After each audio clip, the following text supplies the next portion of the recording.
Takeshi Nakazato as the leader of the Night Kids does not get the recognition he deserves, I think.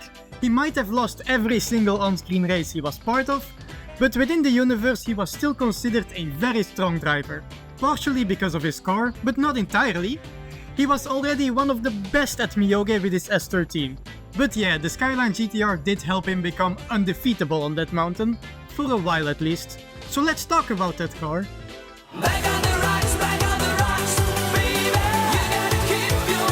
The R32 is 40,640mm long and 1,720mm wide. In other words, the car is a 1994 Nissan Skyline GT-R V-Spec 2 with chassis code BNR32. The V-Spec, which stands for Victory Specification, 1 and 2 were introduced after the GT-R's success in Group N and Group A racing. The V-Spec models included a lightweight bonnet and front bumper from Nismo models, as well as changing the wheels out from 16-inch to 17-inch BBS wheels. The V-Spec 2 was introduced in 1994 and ran for 10 months, before the R32 stopped production in late 1994. Of course, Nakazato did not leave this car in its stock form. The BBS wheels were replaced with Workmeister S13P wheels.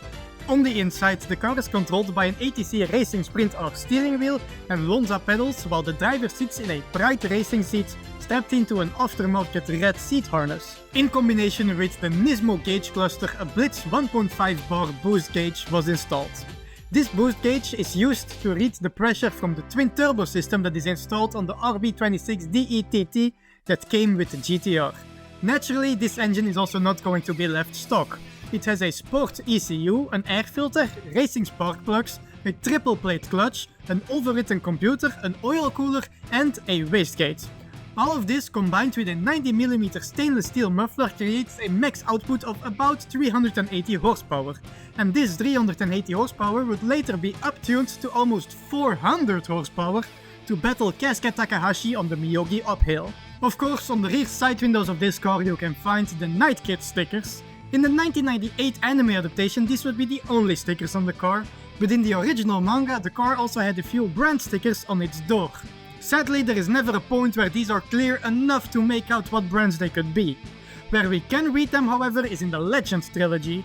New Initial D, the movie, also known as the Legend Trilogy, is a set of movies made in 2014 set out to readapt the first 4 races of the manga with modern animation. They also made everyone incredibly hot and muscular for some reason.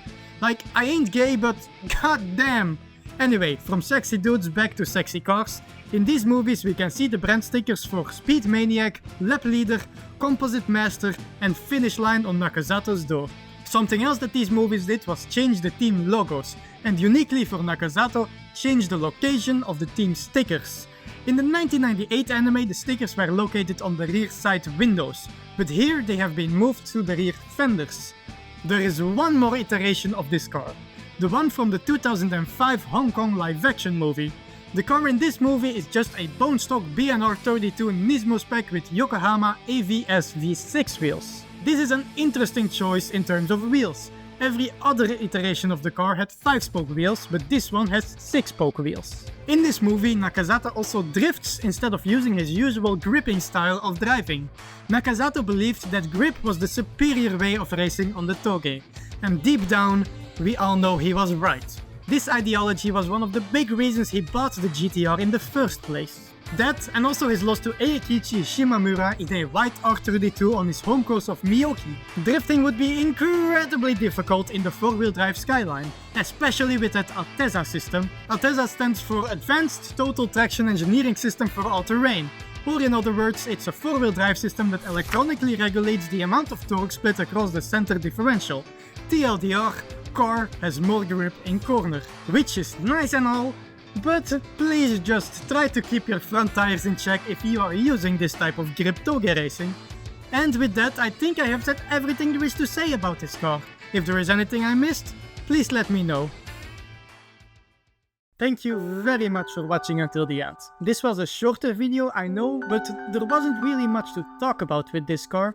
I think I have said everything there is to say about it. But if you'd like to hear me talk longer, you can always check out my second channel where I talk about more than just Initial D.